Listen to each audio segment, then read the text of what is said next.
आज 15 अगस्त है। देश आज़ादी का जश्न मना रहा है।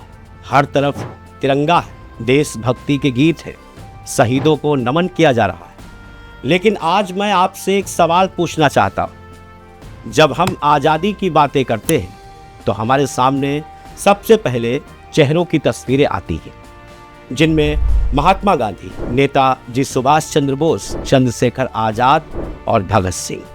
लेकिन क्या आपने कभी सोचा है कि भगत सिंह के साथ वो कौन था जो अंग्रेजों की आंखों में आंखें डालकर खड़ा हुआ था? कौन था वो शख्स जिसने भगत सिंह के साथ अंग्रेजी हुकूमत को चुनौती दी, जिसने असेंबली में बम फेंका, जिसने गिरफ्तारी से बचने की कोशिश तक नहीं की, जिसने जेल की यातनाएं सही, और सबसे हैरान करने वाली बात, आज़ादी मिलने के बाद भी जिसकी जिंदगी किसी जश्न की कहानी नहीं बनी। नाम था बटुकेश्वर दत्त। एक ऐसा नाम जिसे इतिहास की किताबों में भगत सिंह के साथ पढ़ाया जाता है, लेकिन शायद उतनी ही मजबूती से याद नहीं किया जाता। और यहीं से शुरू होती है एक ऐसी कहानी जो 15 अगस्त के जश्न के बीच आपको सोचने पर मजबूर कर सकती है। 18 नवंबर 1910 बंगाल के वर्धमान क्षेत्र में एक बच्चे का जन्म हुआ। नाम रखा गया बटुकेश्वर दत्त। बचपन बीता कानपुर में।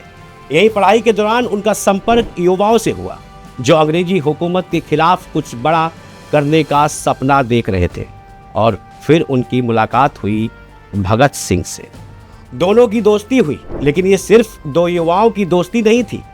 ये दो ऐसे नौजवानों का मिलन था जिनके सामने एक ही सवाल था, अंग्रेजों से आज़ादी कैसे हासिल की जाए।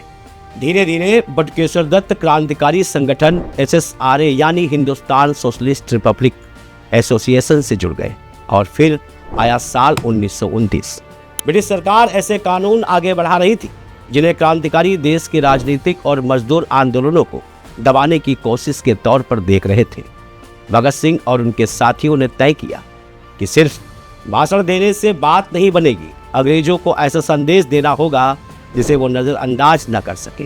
और फिर 8 अप्रैल 1929 को दिल्ली की सेंट्रल लेजिस्लेटिव असेंबली में जो हुआ उसने पूरे देश को हिला दिया। भगत सिंह और बटुकेश्वर दत्त असेंबली की विजिटर गैलरी में मौजूद थे।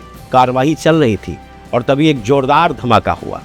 असेंबली हॉल में धुआं फैल गया, अफरा तफरी मच गई। लेकिन यहीं पे इस कहानी में सबसे बड़ा ट्विस्ट आता है। अगर मकसद सिर्फ भागना होता तो भगत सिंह और बटुकेश्वर दत्त के पास भागने का पर्याप्त मौका था, लेकिन दोनों भागे नहीं। उन्होंने नारे लगाए, इंकलाब जिंदाबाद, पर्चे फेंके और खुद गिरफ्तारी दे दी। अब सवाल उठता है, आखिर कोई क्रांतिकारी बम फेंकने के बाद खुद पुलिस के सामने क्यों खड़ा होगा? क्योंकि उनका मकसद सिर्फ धमाका करना नहीं था। वो चाहते थे कि उनकी आवाज़ अदालत तक पहुँचे, आम जनता तक पहुंचे, अखबार तक पहुंचे और पूरे देश तक पहुंचे। असेंबली बम केस का मुकदमा चला और बटुकेश्वर दत्त को आजीवन कारावास की सजा सुनाई गई। उन्हें सेलुलर जेल यानी काला पानी भेजा गया। अब जरा सोचिए, उस नौजवान की उम्र ही क्या थी? उसकी जवानी जेल की दीवारों के पीछे चली गई। लेकिन कहानी यहाँ खत्म नहीं होती। जेल में राजनीतिक कैदियों के साथ व्यवहार को लेकर क्रांतिकारियों ने विरोध किया, भूख हड़ताल हुई।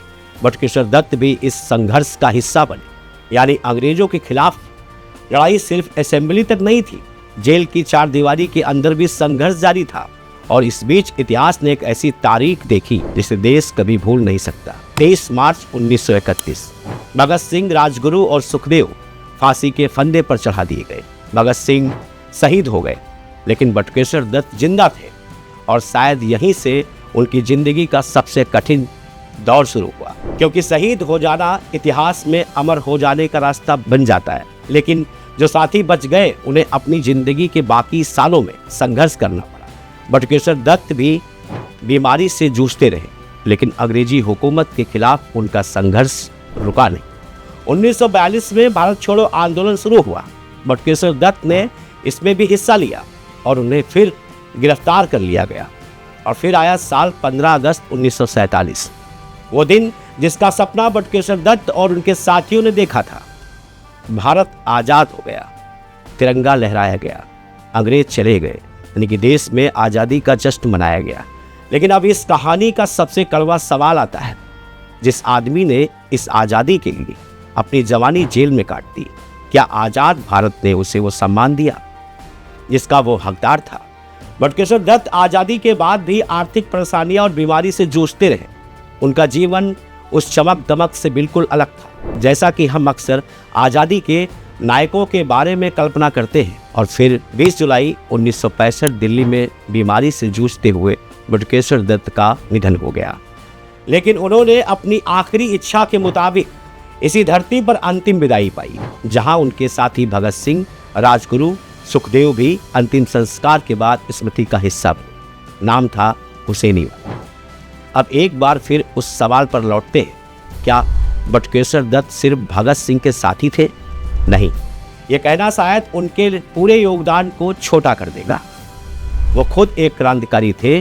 उन्होंने अंग्रेजी हुकूमत को चुनौती दी, जेल गए, भूख हड़ताल की, भारत छोड़ो आंदोलन में हिस्सा लिया और आज़ादी के बाद भी अपनी जिंदगी संघर्ष में गुजारी। लेकिन सवाल ये है कि हम उन्हें कितना जानते हैं? क्यों हमारी सामूहिक यादों में भगत सिंह का नाम सबसे पहले आता है? बटुकेश्वर दत्त का नाम उतनी मजबूती से सामने क्यों नहीं आता? असेंबली बम केस की तस्वीर में हमें अक्सर एक ही चेहरा क्यों दिखाई देता है, जबकि उस दिन वहाँ दो क्रांतिकारी खड़े थे? किसी एक व्यक्ति को कम और दूसरे व्यक्ति को ज़्यादा करने की बात क्यों? यह इतिहास के उन पन्नों को फिर से खोलने की ज़रूरत है, जिनमें कई ऐसे नाम दब गए जिन्होंने देश के लिए अपना सब कुछ दांव पर लगा दिया। आज जब हम 15 अगस्त मना रहे हैं, तो सिर्फ ये याद काफ़ी नहीं है कि भारत कब आज़ाद हुआ। हमें ये भी याद रखना होगा कि आज़ादी की कीमत किसने चुकाई। किसी ने फांसी का फंदा चूमा, किसी ने गोलियां खाई, किसी ने जेल की काल कोठरी में साल गुजार दिए और किसी ने आज़ादी मिलने के बाद भी गुमनामी और बीमारी में अपनी ज़िंदगी खत्म। बटुकेश्वर दत्त की कहानी हमें यही याद दिलाती है कि इतिहास सिर्फ उन लोगों का नहीं होता जिनकी तस्वीरें हर जगह दिखाई देती हैं। इतिहास उनका भी होता है जिन्होंने अपना नाम नहीं बल्कि अपना पूरा जीवन देश के नाम कर दिया। तो आज 15 अगस्त के दिन जब आप तिरंगा देखें, जब राष्ट्रगान सुने, जब भारत माता की जय कहें, तब एक बार उस नाम को भी याद कीजिए, बटुकेश्वर दत्त। वो शख्स जो भगत सिंह के साथ असेंबली में खड़ा था, जिसने अंग्रेजी हुकूमत को खुली चुनौती दी और जिसने आज़ाद भारत को अपनी आंखों से देखा। भगत सिंह को हम सब जानते हैं, लेकिन बटुकेश्वर दत्त को जानना उतना ही जरूरी है, क्योंकि आज़ादी किसी एक चेहरे की कहानी नहीं थी, ये हजारों कुर्बानियों की कहानी थी। और उन हजारों नामों में एक नाम था बटुकेश्वर दत्त का भी। आज़ादी के इस पावन पर्व पर बटुकेश्वर दत्त को नमन। भगत सिंह, राजगुरु, सुखदेव और देश के हर ज्ञात अज्ञात स्वतंत्रता संग्राम सेनानी को भी नमन। जय हिंद, जय भारत। आप देख रहे हैं इंडिया जंक्शन और हम फिर हाजिर होंगे एक ऐसी ही कहानी के साथ, ऐसे ही किस्से के साथ जो कहीं गुमनामी में खो चुका है। तब तक देखते रहें, हम फिर हाजिर होंगे। नमस्कार।